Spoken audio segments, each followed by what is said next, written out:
back! Welcome back sa kusina ni Tita Ching. Ayan. Bye-bye old fridge. Ayan. Kinuha na nila yung aking old fridge. Hoping na magkakaroon na ng bagong fridge. Ayan. So, continue panuorin at malalaman natin kung ano ang naging problema itong bagong fridge na i-deliver nila. So, please keep watching.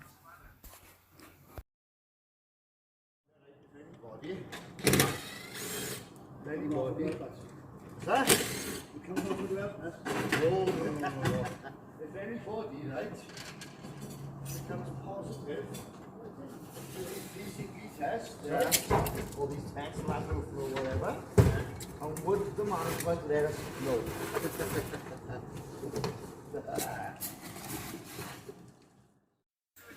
The delivery men, they are reversing the door. Kasi requirement namin yan. Kasi yung aming fridge na space ay limited lang talaga. So, kailangan nila i-reverse yung door para sa kabila mabuksan. So, ayan. Tingnan natin kung tama ba or magagamit ba itong fridge na to. Ito pa, ang hirap pa namang humanap ng eksaktong measurement yung space na meron kami. So, ito lang ang nung pumunta kami sa Caris o PZ World, ito lang ang tanging freezer na tumugma sa measurement na kailangan namin at saka frost free siya at saka may water dispenser. Kaya, ito talagang gustong-gusto ko. Pero, tingnan natin kung ano ba ang diferensya ang freezer na to. Bakit hindi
fridge ay kasyang-kasya lang guys.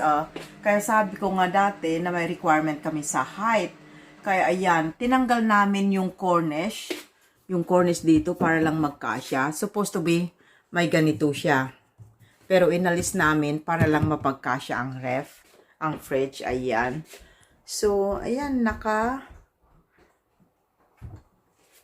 ano na siya. So, kailangan ko na lang siya linisin. Yeah, kailangan ko linisin. Bago ibalik ang mga laman. If you look at it, Steve, it's just like something is stopping, like you need to make a force. Is it like that really? It won't go stop like that. It won't go straight, but you need to push it like that. Is that okay? Maybe that's alright. Just make it sure people aware that you really need to see like that, yeah? So it's open, but if you pull it, it should be right. But it will stop like that. It won't go unless that you will push it. That one does the same. Yeah? Okay, that's alright then. If you look at the bottom. How about the bottom? Let's try the bottom. That one is going straight. Doesn't need to be thing because, yeah, look. The one, if you drop, it will go like that. But this one, maybe you just need to force it. Okay.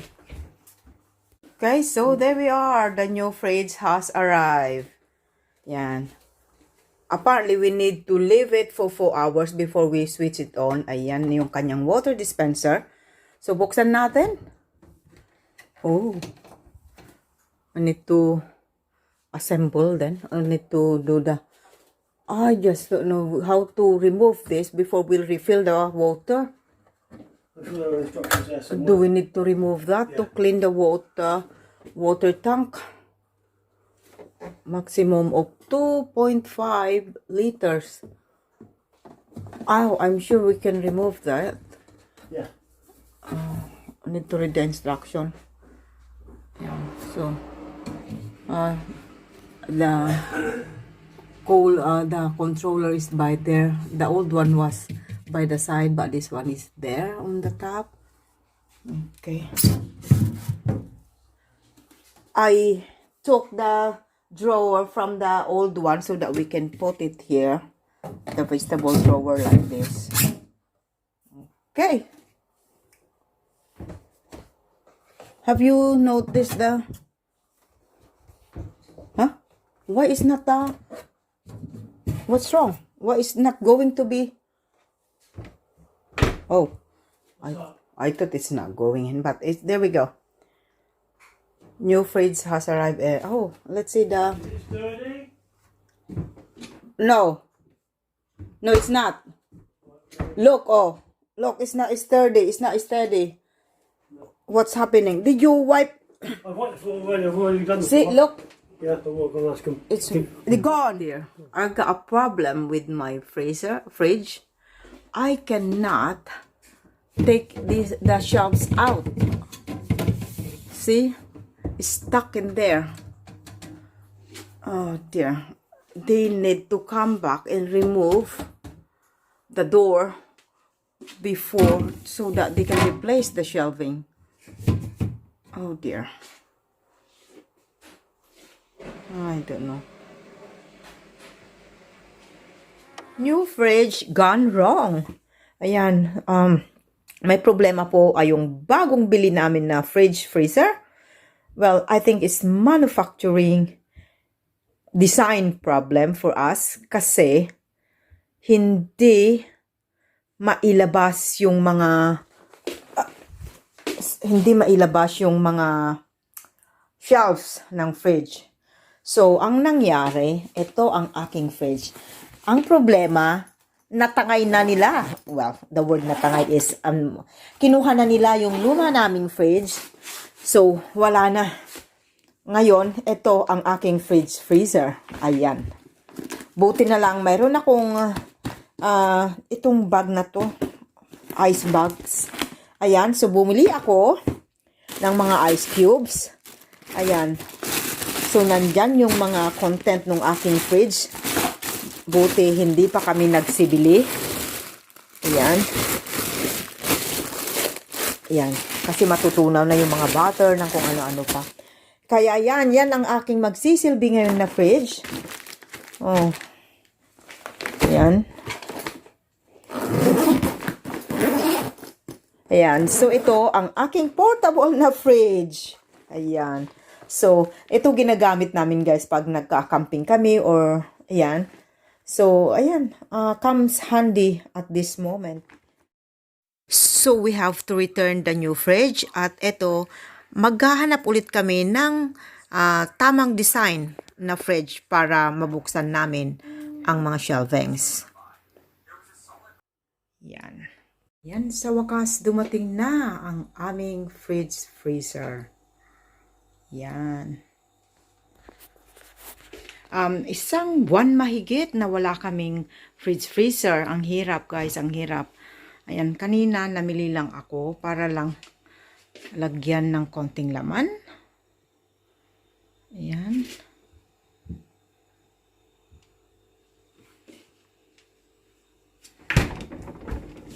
Ayan, maraming space guys. Ayan. Kasasaksak lang kaninang kagabi ba yun? Ayan, kaya yan. Wala pang laman ng freezer.